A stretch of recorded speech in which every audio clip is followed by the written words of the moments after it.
sob a sua iluminação, permaneçamos seguindo nos nossos estudos. Pois bem, como a gente falou, hoje a gente vai, nesse roteiro 7 do livro 5, retomar esse aspecto de Deus, né?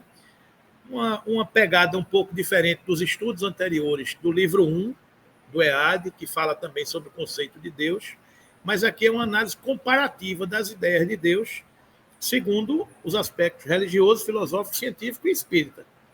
Então, é olhar essa temática da concepção e definição de Deus quanto a isso. Então, a ideia de Deus é inata, ou seja, a gente nasce com ela, encontra-se presente em todas as manifestações religiosas, politeístas e monoteístas, que marcam o processo evolutivo do ser humano. Ou seja, essa concepção de Deus, de uma causa primária, de uma inteligência superior, de algo que está acima da concepção e do que não é obra dos homens, ela está presente em muitas concepções religiosas, sejam elas politeístas ou monoteístas, né?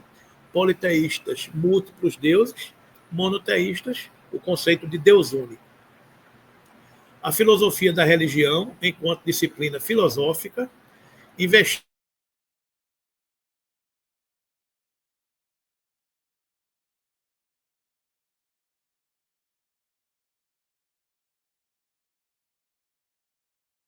nas crenças religiosas de uma forma geral a ideia de Deus. Ela busca em todas as crenças religiosas o que cada um entende por Deus. Que conceito se tem de Deus? Filosofia, pensar. O que é que você pensa, como você pensa, investigo, concluo, crio uma tese e por aí vai, né?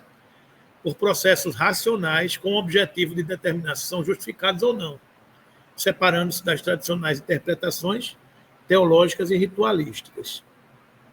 Já a ciência não. A ciência, em geral, não cogita a existência de Deus. A ciência é muito matéria, né? É o que eu pego, é o que eu meço, é o que eu tenho capacidade de medir, né? Mas há cientistas que aceitam Deus, porém, segundo entendimentos filosóficos específicos, né? Então já mistura. Eu aqui sou mais filósofo do que cientista, né? Eu não tenho o pragmatismo da ciência, mas tenho a amplitude do pensamento filosófico, né? Assim, os adeptos do deísmo, que a gente vai ver aí o que é, admitem a existência de Deus, mas questionam a ideia da relação divina dos homens. Ou seja, eu acredito em Deus, mas Deus não se relaciona com os homens. É uma coisa que está mais para a razão do que para a fé, né? Aí é como eles entendem um pouco essas coisas, né? Para o espiritismo, não. Deus, para nós espíritas, é uma inteligência suprema, causa primária de todas as coisas. Então, o espiritismo transcende todos esses conceitos. A gente sai do conceito antropomórfico de Deus, da personalização da criatura com Deus. O espiritismo, que é Deus? Ele não pergunta quem é Deus, né? E a gente vai ver que essa concepção, na história das religiões, ela passa pela personificação. Deus é um profeta, né? Então a gente vai ver um pouco isso aqui, né? Então vamos estudar essa concepção filosófica, religiosa, científica e espírita. No aspecto religioso, aí vamos olhar, e de novo eu digo aqui que muitos desses estudos aqui estão já no roteiro, no livro 1. Quem quiser voltar para ater melhor a esses estudos, estão no roteiro 1 do estudo aprofundado da doutrina espírita. A gente passa com mais detalhes em cima de todos esses conceitos aí, tá? Então, a ideia de Deus é inata, acompanha o progresso humano e sempre esteve relacionada à manifestação da religiosidade do homem. Religião, ligar você a Deus, preceitos, dogmas, conceitos. A religião é aquela questão mais formal. A religiosidade é o sentimento que carregamos dentro de nós. É a forma como cada um se relaciona com o divino. Isso é a religiosidade, não é?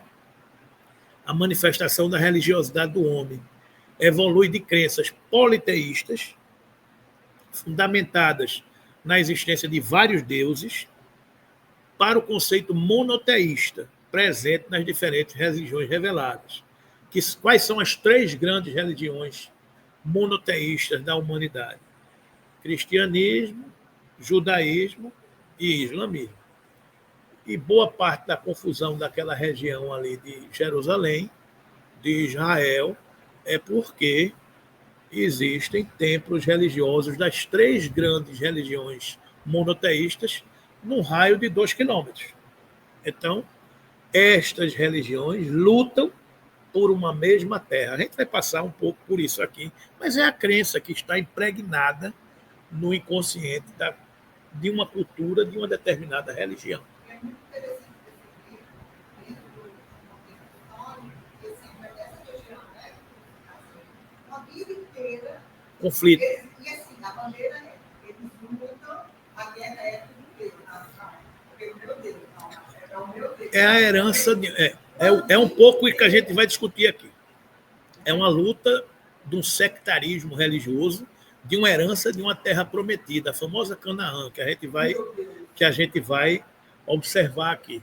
Né? A gente vai passar por cima aqui rapidamente sobre esse conceito.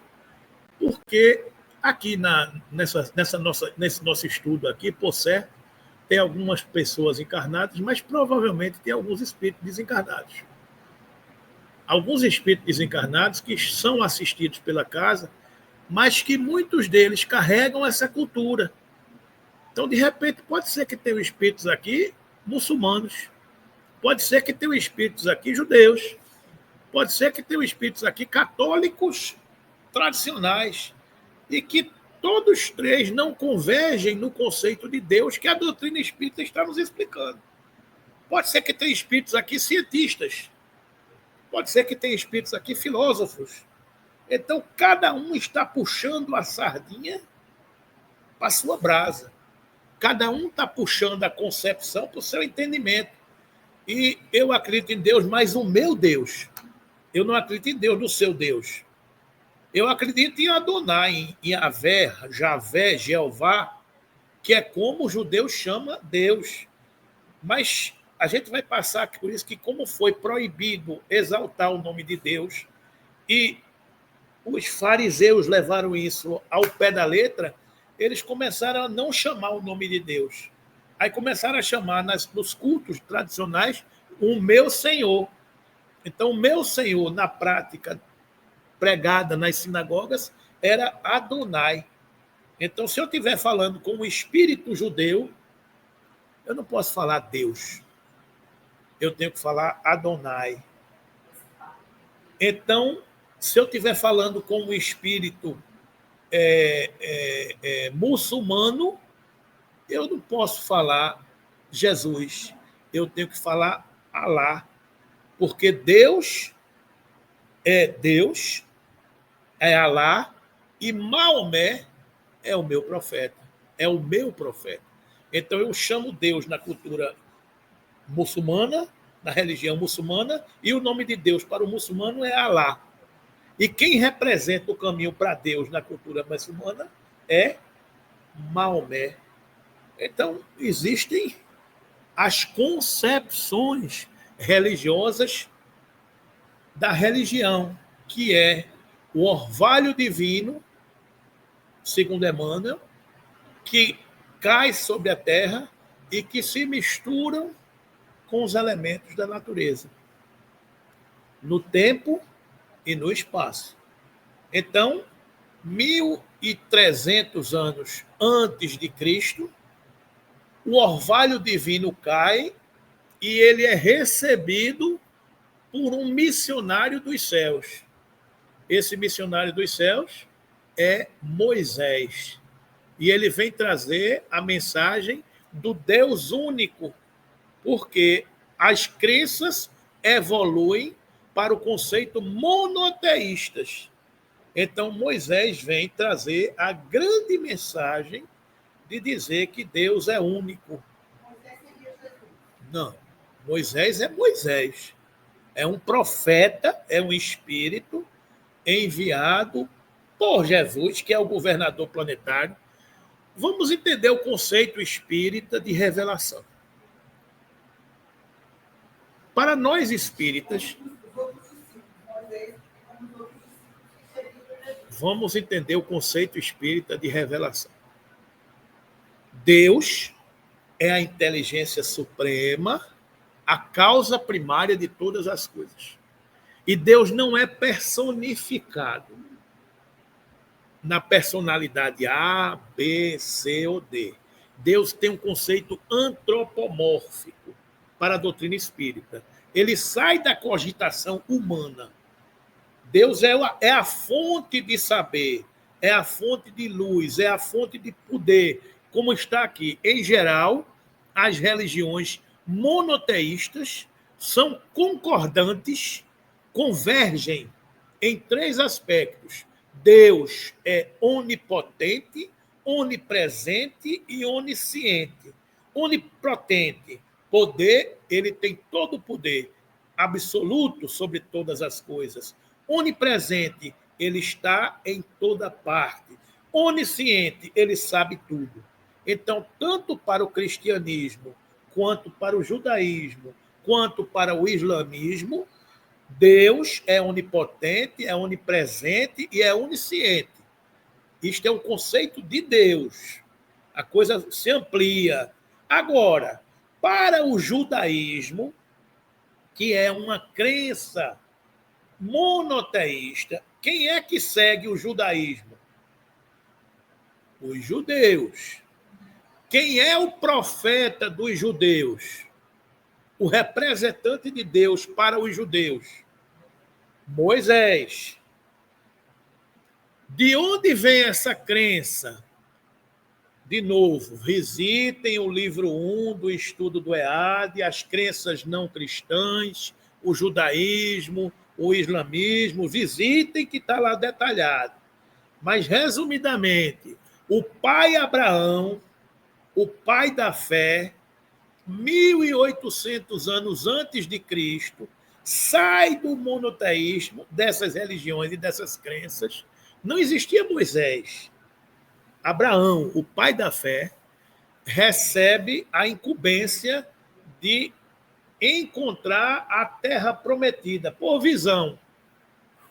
Abraão casa-se com Sara e com Agar, que era a sua escrava.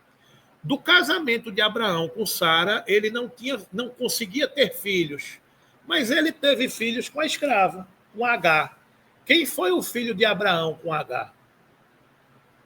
Ismael. Nasceu o filho do pai Abraão, que é o pai da fé, 1.800 anos antes de Cristo, nasceu o filho chamado Ismael. Depois de Ismael nascer, crescer, Sara engravida. E desta gravidez nasce Isaac. Abraão, Isaac. Isaac cresce, Sara começa a ter ciúme desse outro relacionamento com a criada, bota Agar e Ismael, expulsa de casa. Mas tanto Isaac quanto Ismael eram filhos de Abraão, que é o pai da fé que recebeu a missão de encontrar a terra prometida. A fome, as misérias, as intempéries, as guerras, faz Abraão, o pai da fé, se deslocar de lá para a região do Egito. E 400 anos depois, nasce quem? Moisés, que é da genealogia de Isaac, porque Isaac vem Abraão, Isaac, que tem um filho chamado Jacó. E Jacó tem 12 filhos. E dos 12 filhos de Jacó, saem as 12 tribos de Jerusalém, as 12 tribos de Israel. Uma delas é Judá, Jerusalém. E por aí vai a história da humanidade. Né? Então, Abraão, que é o pai da fé, tem a missão de encontrar a terra prometida 1.800 anos antes de Cristo. Da sua genealogia sai Isaac, Jacó, Josué, Moisés. Ou seja, Moisés é herdeiro de Abraão, que herda a terra prometida. Da outra genealogia sai H, Ismael, que vai para a Arábia e que no ano 600 nasce Maomé. Então, Maomé também é herdeiro do pai da fé. Então, tanto os judeus se acham detentores da terra prometida, herdeiros da terra prometida, Canaã, quanto Maomé, que é herdeiro da terra prometida. Então, brigam por terra, pela terra prometida, Canaã. Desde aí. Então, são gerações e gerações que lutam por aí. O judeu é um povo que vivia por lá, achou Canaã. O que é que Moisés fez? Levou seu povo para a terra prometida, libertando do jugo dos egípcios. Então, leva o seu povo hebreu para a terra prometida, Canaã, e encontra Jerusalém. Jordânia é aquela região, é a terra prometida. Então eles ficam lá, mas depois são expulsos pelos babilônios, depois são expulsos pelos assírios e finalmente são expulsos pelos romanos. No ano 1000 se constrói o Templo de Salomão, que é o primeiro templo judaico, depois se reconstrói o Templo de Salomão e hoje o Templo de Salomão, o que resta dele, porque ele foi destruído novamente eu acho que foi no ano 80, mais ou menos, pelos sírios, se eu não me engano, depois da tomada de Jerusalém, o templo foi destruído, o templo de Jerusalém.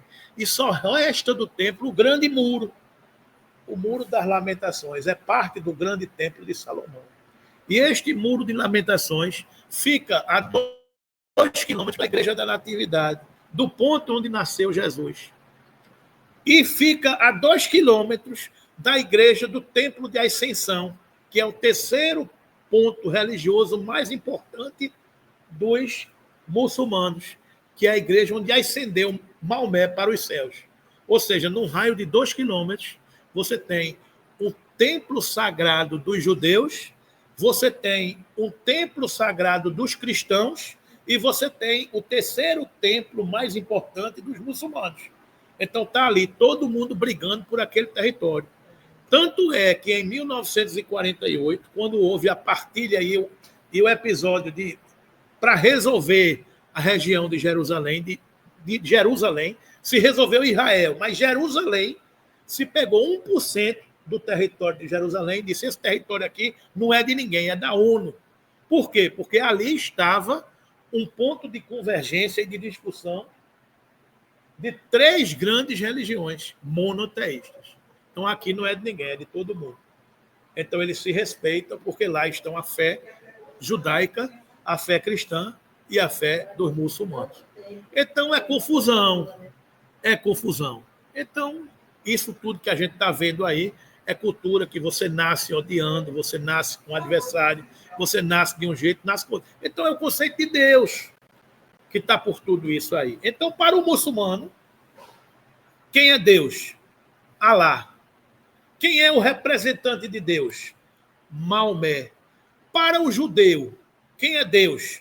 Aqui, na Torá, composta pelos ensinamentos da Torá, lei do livro dos profetas e dos ensinos, a concepção do judaísmo é exclusivamente monoteísta. O Deus de Israel é cognominado por 2 nomes principais. Na Bíblia, um é IYWH, Yahed, e no português esse nome é traduzido para Iavé, Javé ou Jeová. É como eles chamam o Deus de Israel. No judaísmo, Iavé, Javé ou Jeová. É como ele é conhecido. Né? O outro nome é Elohim, palavra hebraica utilizada para designar divindades e poderes celestiais, em especial um Deus único. Né? Na Torá está escrito, no livro da Gênesis, que no princípio criou Elohim aos céus e a terra. Então, os 5 livros do judaísmo e o livro da Torá, que são compostos pelos ensinamentos da Torá, ele é composto pelo Velho Testamento.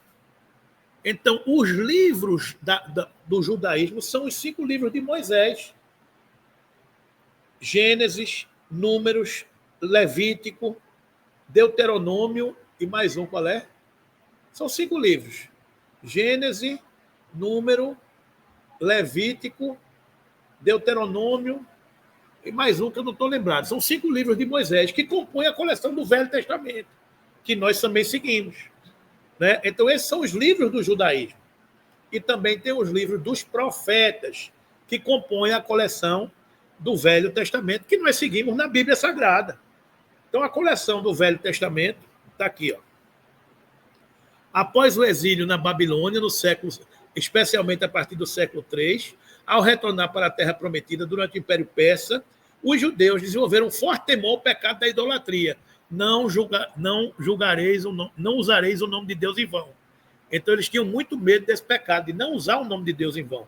A partir desse período, as sinagogas emergiram com a tradição farisaica dos fariseus e a transmissão dos ensinos da lei. E nessa época surgiu a popular interpretação do mandamento: não tomarás o nome de Deus. Não tomarás o nome de Yahvé, de Jeová. Então, o termo Elohim, que significa Deus, começou a substituir esse nome de Deus, para você não estar pronunciando o nome de Deus. Então, você começou a chamar Elohim. Ao mesmo tempo, o nome divino era considerado sagrado demais para ser pronunciado. Você não podia falar o nome dele. Então, por esse motivo, começou -se a chamar na sinagoga pela palavra hebraica Adonai, que significa meu Senhor. Então, se eu estiver numa doutrinação conversando com um espírito judeu, eu não devo falar o nome de Deus. Eu devo falar Adonai. Então, vai treinando para a gente sentir que numa doutrinação eu estou falando com um espírito judeu, Adonai lhe abençoa, lhe recebe, lhe inspira e lhe protege. Hein? Claro, toda semana tem. Toda semana tem. Eu estava numa reunião um dia desse com 2 médios, incorporados, um com judeu, outro com muçulmano. Complicado falar em Jesus. Jesus, os cristãos. Tem muitos que não conhecem Jesus. Os orientais não conhecem Jesus. Eu fico em perto de vários fora de não conhecem. Não conhecem. O doutrinador experiente e que tem capacidade de captar isso, aos poucos você vai percebendo isso.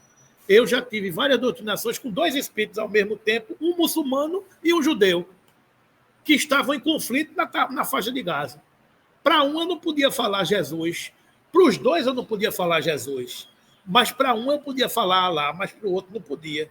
Para aqui eu podia falar Adonai, mas aqui eu não podia. E quando eu estava falando Adonai com um aqui, quando eu me virei para esse, eu disse: mas você está falando Adonai, você é judeu.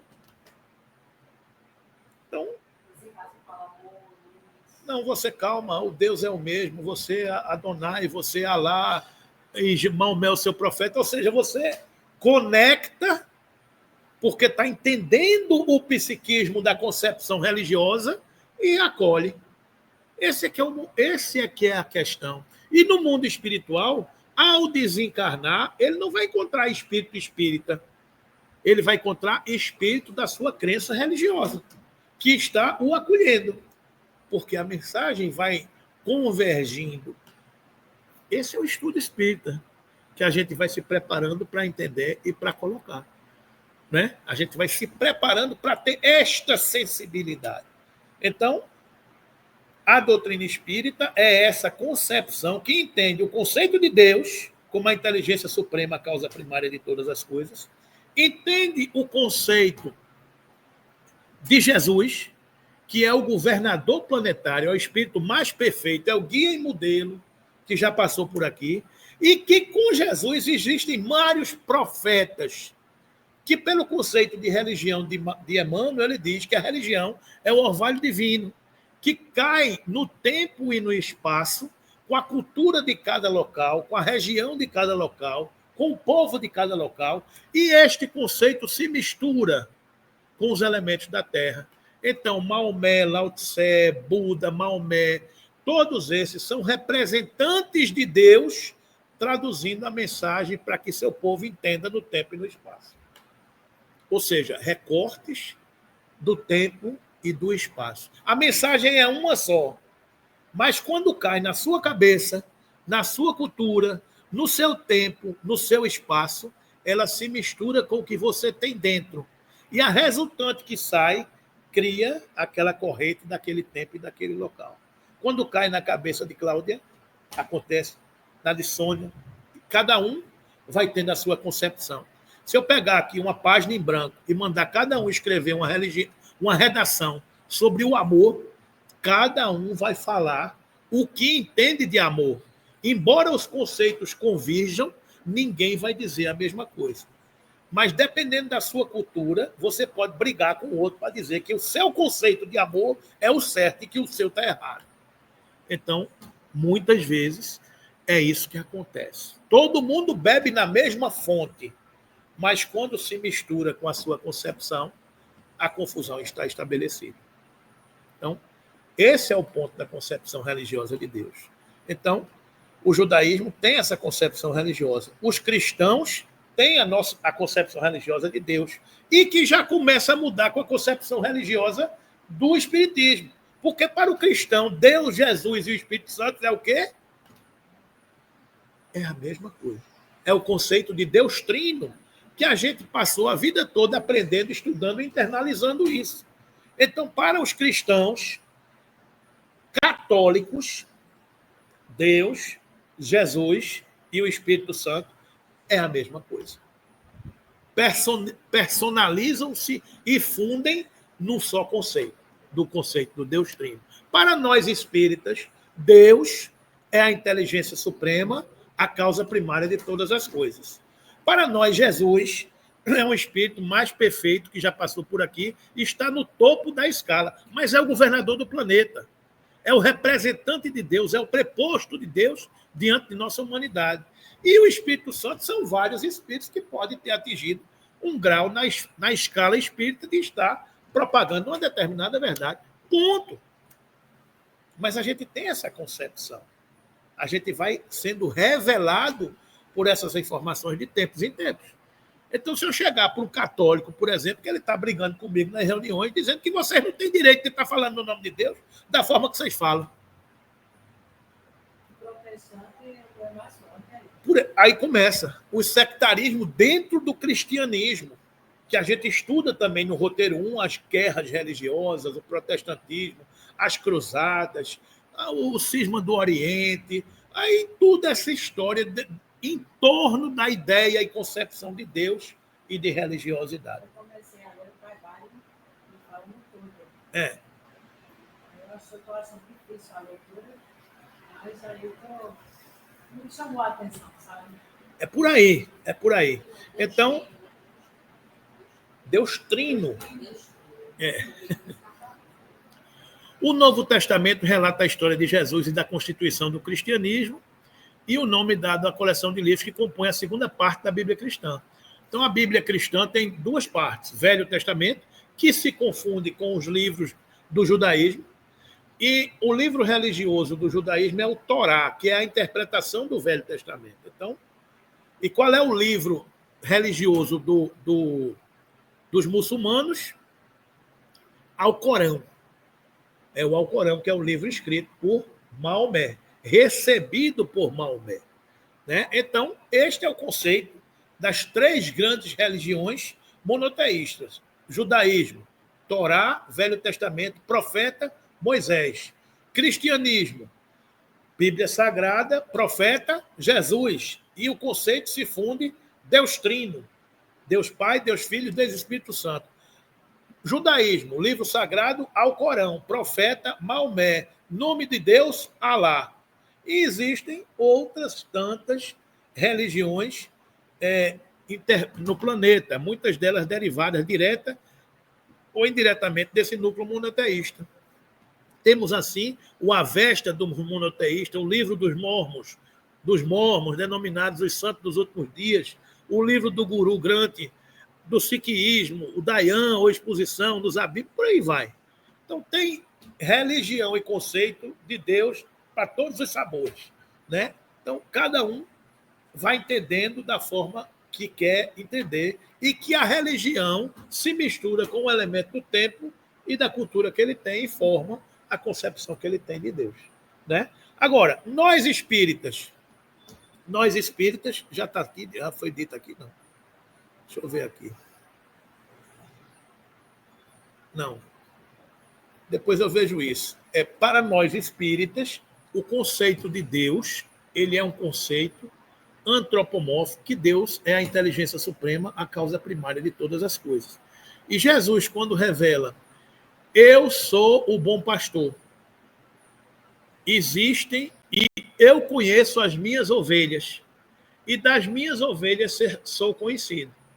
Mas existem outras ovelhas que não me conhecem, mas me conhecerão, porque hoje elas estão em outros apriscos, mas me conhecerão, porque haverá um só rebanho e um só pastor. Então Jesus revela este conceito de um só rebanho e um só pastor. Veja o que Jesus disse: eu sou o bom pastor.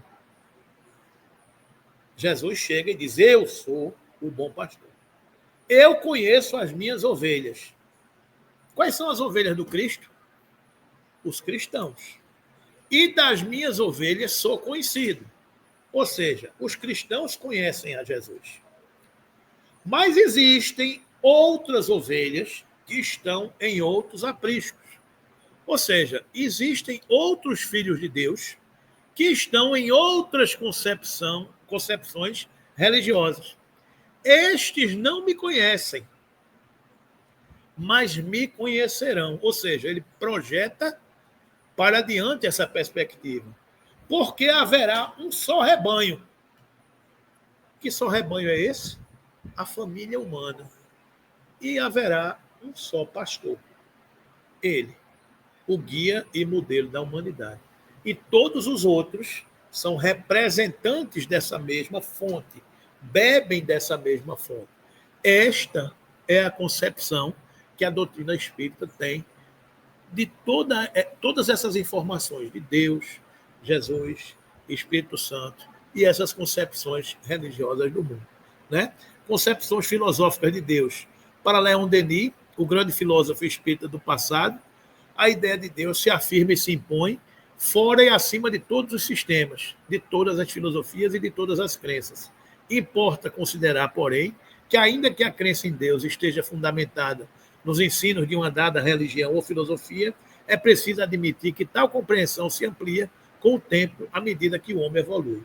Ou seja, à medida que a gente evolui culturalmente, este conceito vai se ampliando. Né? Então, para nós espíritas, a gente não pode... Eu vou entrar logo aqui por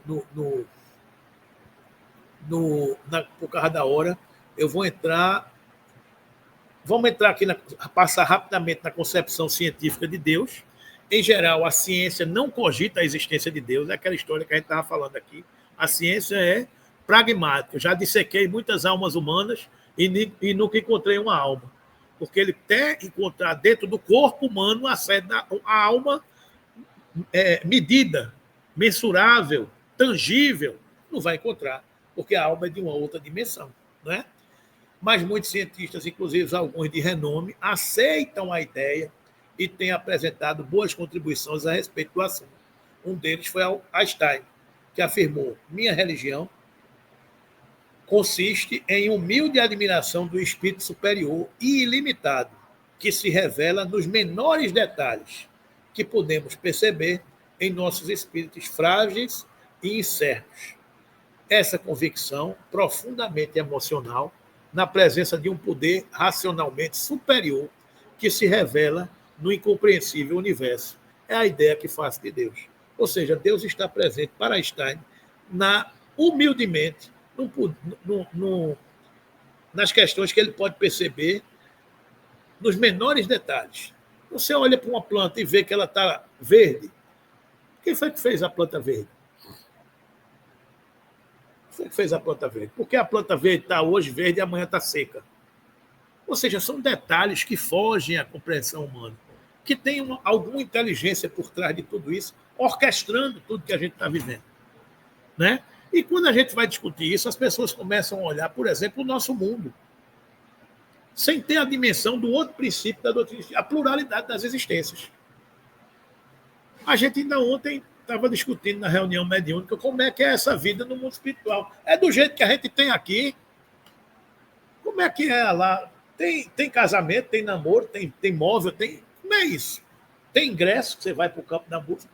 Ou seja, a concepção humana ela está muito presa à matéria que você vive. Quando você transcende, você não começa a não compreender determinadas coisas. É. Chico. É como eu digo o tempo todo, é Chico. Eu não sei como é que foi, só sei que foi assim. É a filosofia que cabe muita coisa. É Chico, de Ariano Suassuna. Eu não sei como é que foi, eu só sei que foi assim. Acontece com você está vendo, você está sentindo, mas você não explica. E se você for para a ciência médica, o médico não vai entender muito menos. Se você for fazer um exame, você não vai perceber muito menos. Então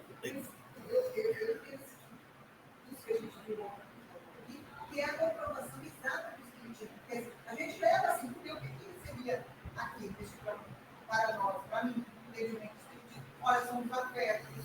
Aquilo que a gente sente. Então, quando a gente desencarna, a gente leva isso por um período conosco do lar, exatamente a representação do espiritismo, os afetos, os sentimentos, que é isso que está aqui no nosso espírito, o espírito. E daí ele leva. Então, porque assim, tem casamento, tem noivado, tem homem, né?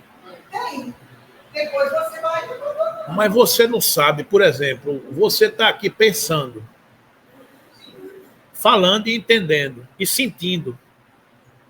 A ciência não consegue medir onde é que arquiva isso. Qual é a sede do sentimento? É o coração. Aí o outro fala, não, eu não sei, mas no coração não tem sentimento. O coração tem sangue, músculo, bate, bombeia, veia, artéria. Cadê o... Aí você começa a entrar em determinados parafusos. Ela tinha ido embora um pouquinho, ela estava ali, e a gente olhava e sabia que ela não estava. Aquilo ali era um pouquinho. Quando você chega numa reunião mediúnica, o espírito fala, o que eu estou fazendo aqui? Eu não sei o que eu estou fazendo aqui, eu não estou falando por mim, estou falando por essa mulher. Ou seja, são coisas que começam a conceitos que para nós espíritas, que estamos engateando. Ainda ontem estava vendo um filme do psiquiatra Dr. Sérgio Filipe, que ele estava dizendo que hoje o que o universo é conhecido é apenas 5%. E tem 95% de um universo que a gente não conhece. E que se dentro dos 5% que a gente conhece, a gente já não sabe de nada, imagine nos 95%. E quem foi que disse a ele que era 5%? Ou seja, mas a doutrina espírita, Cida, ela nos coloca diante de uma dimensão de que tudo é natural, mas que tudo é revelado de acordo com a nossa capacidade de entendimento. Então, a doutrina espírita nos coloca numa posição de humildade para entender a nossa incapacidade de compreender o que a gente não pode compreender. Então, a gente tem que se humildar diante de coisas que são muito maiores do que a gente. Então, entender o planeta Terra como um planeta de expiações e provas a caminho da regeneração nos coloca numa condição distante do alvo. E dentro desse contexto, nós nos colocamos distantes do alvo. É por isso, minha irmã, que eu dizia no começo que não é preciso apenas ler, é preciso ler, estudar, não é preciso ler, estudar, é preciso ler, estudar, entender. Não é preciso ler, estudar, entender, é preciso internalizar. Então, é muita coisa que vai chegando.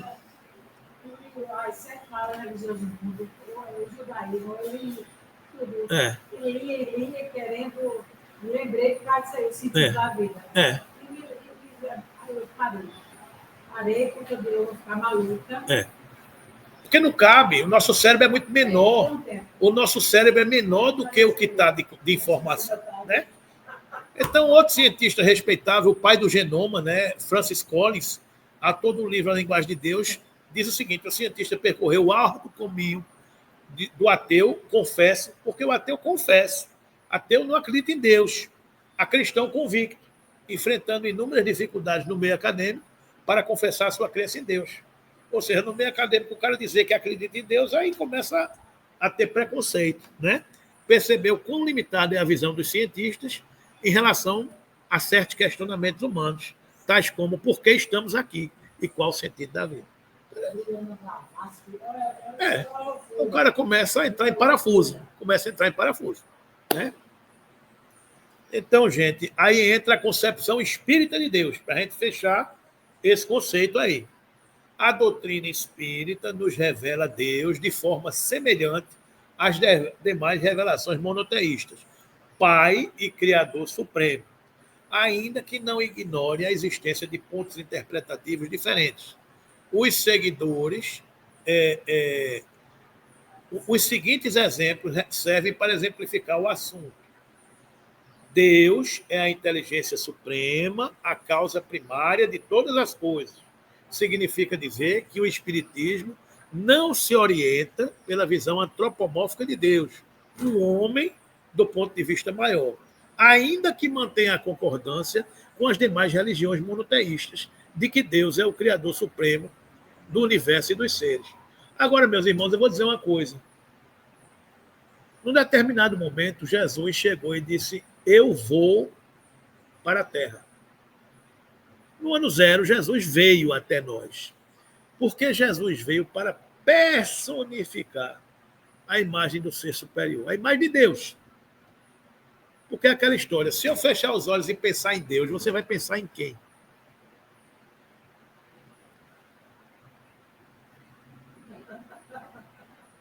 Fecha os olhos. Pense em Deus. É a nossa cultura. Ele vem personificar a imagem de Deus. Porque ele é um preposto de Deus. Ele fala por Deus. Ele é o representante de Deus para todos nós. Então, ele veio para dizer isso. Se eu pedir a vocês que fechem os olhos, pense na sua mãe, você vai enxergar quem? Pense no seu pai, você vai enxergar seu pai. Pense no meu pai maior. Pense na sua mãe maior. É a nossa capacidade de entendimento daquilo que está na nossa cultura. Então, mas se eu chegar a dizer, Deus é a inteligência suprema, a causa primária de todas as coisas. Aí eu vejo Deus na senhora, eu vejo Deus nos pássaros, eu vejo Deus no mar, eu vejo... Esse é o conceito de que algo maravilhoso acontece na cripta misteriosa do nosso coração. Quando a criatura encontra-se com o Criador em dimensão de eternidade. Esse é o conceito da alma que se expande, que se maravilha diante do eterno, diante do insondável, diante de uma coisa que não tem dimensão.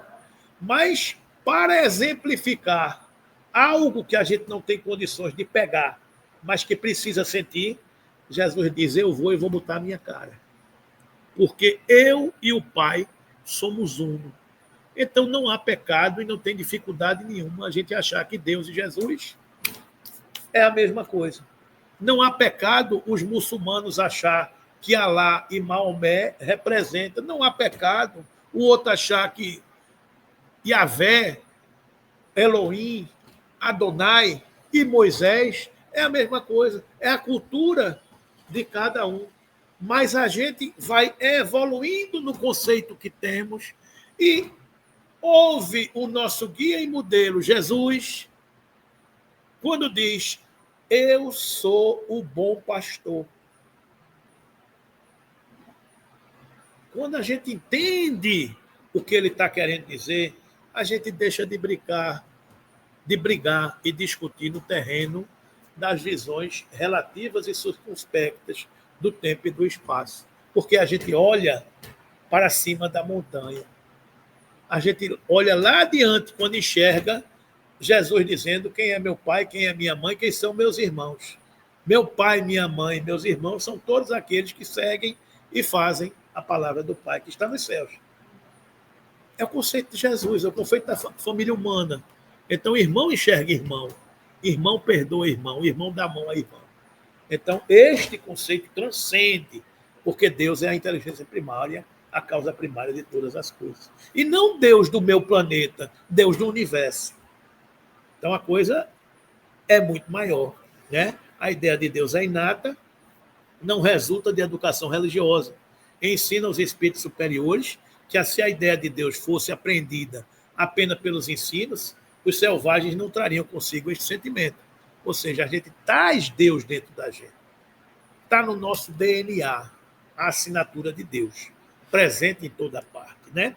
Kardec, por sua vez, esclarece que se o sentimento da existência de um ser supremo fosse apenas produto de um ensino, não seria universal.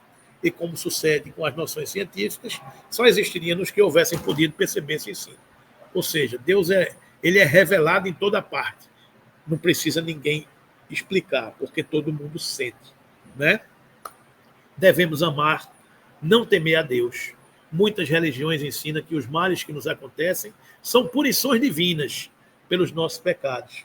O Espiritismo ensina que devemos amar a Deus, que é Pai justo e misericordioso, na forma que Jesus nos revelou. Os males que sofremos são decorrentes do uso incorreto do livre-arbítrio. Não há Deus punitivo. Há uso incorreto das nossas capacidades e do que a gente tem à nossa disposição. Dando ao espírito a liberdade de escolher, Deus lhe deixa toda a responsabilidade de seus atos e de suas consequências, né? Pelo trabalho no bem, o homem aprende a servir a Deus e dele se aproxima. Inúmeras práticas religiosas existem para agradar a Deus, acreditando que assim o esteja servindo. Não deixa de ser um raciocínio ingênuo, uma vez que o Pai Celestial não necessita de manifestações de culto externo. O trabalho no bem revela melhoria espiritual e consciência da necessidade de cumprir as leis divinas. O progresso da humanidade tem seu princípio na aplicação da lei de justiça, de amor e de caridade. Dessa lei derivam todas as outras, porque ela encerra todas as condições de felicidade do homem. A existência de Deus é comprovada por meio do axioma de que não há efeito sem causa, lançando um olhar em torno de si sobre as obras da natureza, observando a previdência, a sabedoria, a harmonia que preside a todas as coisas, reconhece-se não haver nenhuma que não ultrapasse os limites da mais talentosa inteligência humana. Ora, desde que o homem não as pode produzir e que elas são produtos de uma inteligência superior à humanidade, salvo se sustentamos que há efeito sem causa. Então, para concluir, a ideia de Deus a gente resume na historinha que chega aquele trabalhador simples que não aprendeu na escola e nem nas bancas de religião o conceito de Deus, e que chega numa boa safra, cheia de produção, e o patrão chega lá todo arrogante, todo prepotente, aí vira para ele e faz: ô Zé, esse ano a safra foi boa, não é? Aí Zé, humildemente, esse homem humilde, rude, diz: é, patrão, graças a Deus a safra foi ótima. Cheio de fé, cheio de esperança e entusiasmado. Que entusiasmado é uma palavra que quer dizer cheio de Deus. Não é? Então, ele, entusiasmado, disse: graças a Deus. Aí o patrão vira e diz: que Deus? Me diga onde é que está Deus, graças ao seu trabalho, ao seu suor, ao meu dinheiro, à tecnologia, às máquinas. Que Deus coisa nenhuma, rapaz, graças a isso tudo. Me diga onde é que Deus está. Aí o Zé olhou assim, humildemente, calado. Aí disse: ô patrão, eu não estudei, eu não tenho estudo. Mas o senhor que estudou, o senhor me pergunta onde é que Deus está. Mas aí eu lhe devolvo. Olhe para tudo isso aí e me diga onde é que Deus não está. Então, esta é a conceituação religiosa, concepção de Deus, segundo a doutrina espírita. A existência de Deus é comprovada por meio do axioma de que não há efeito sem causa. Tudo que está por aí e que não é obra do homem é obra de Deus. Ok, gente? Então, dentro dessa concepção, dentro desta visão, dentro desse entendimento, entendamos esse conceito espírita e, fundamentalmente, respeitemos a conceituação de todas as escolas religiosas e filosóficas da humanidade. Nós não detemos a verdade absoluta, apenas fomos revelados informações que tínhamos condições de compreender. Auxiliemos-nos uns aos outros para caminharmos para o conceito de um só rebanho e um só pastor. Não é isso, meus irmãos? Então, ficamos por aqui. Que Jesus nos abençoe e que a gente possa ter concluído esse estudo sobre a concepção filosófica, científica, religiosa e espírita de Deus. Pois bem,